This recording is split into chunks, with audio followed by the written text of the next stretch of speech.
আজকে সকালটাই হানির সাথে শুরু হয়েছে। এই মোটাটাকে নিয়ে রোজ শুই আমি, একে ছাড়া আমার ঘুমই আসে না। বাট আমাদের রাজা বেটা আমাকে খুব সুন্দরভাবে সকাল সকাল ইগনোর করে দিল। এর ছেলেটা যদিও বা সাড়া দেয়, একে যতই ডাকি ও কোনো মতে তাকাবে না। তারপর রোজকার মতো অফিসের জন্য বেরিয়ে যাই।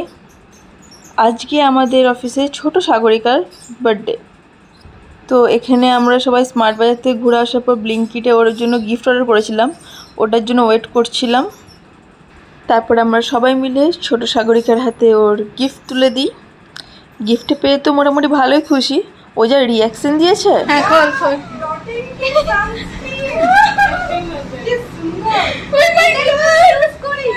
আরেকটা গিফট বের কর। সুন্দর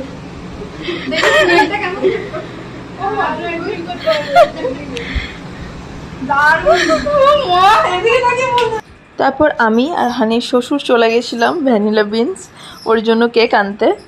ওখান থেকে আমরা একটা চকলেট টফেল কেক নিয়ে নিয়েছিলাম। আমার বাইরে কোনোদিনও এই চকলেট টফেল কেক খাওয়া হয়নি। আমি বাড়িতে বানিয়েছি অনেকবার, বাট এটা ফার্স্ট টাইম আমি বাইরে কোনো জায়গা থেকে ট্রাই করলাম। বাট খেতে সত্যি খুব ভালো ছিল। তারপর সবাই মিলে ওর জন্য কেকটা রেডি করে দিচ্ছিলাম, ক্যান্ডেল ফ্যান্ডেল লাগিয়ে।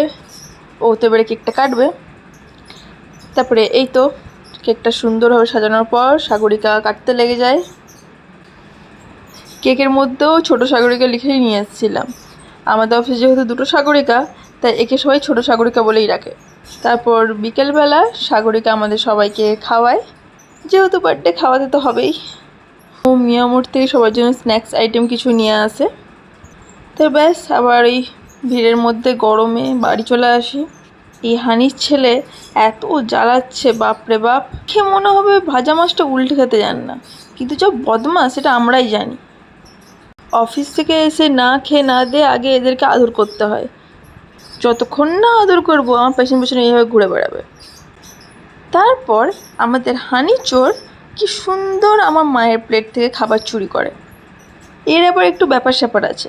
ওর জন্য র্যাবিট ফুড দেওয়া হোক বা পাতা, যা ইচ্ছা দেওয়া হোক, ওর চয়েস হবে আমাদের খাবারগুলোতে। একটু চেটোরা টাইপের আছে, ওর সাদা সিধে খাবার ভালো লাগে না। আমরা যেগুলো খাই ওকে সেগুলোই খেতে হবে, আবার না দিলে রেগে যাবে। আমরা তো ওকে কোনো কিছু দেওয়াই বন্ধ করে দিয়েছি, কিন্তু এইভাবে চুরি করে নিলে কী করে আটকাবো? যা বদমাইশি শুরু করেছে, এবারে মনে হচ্ছে গায়ে হাত তুলতেই হবে।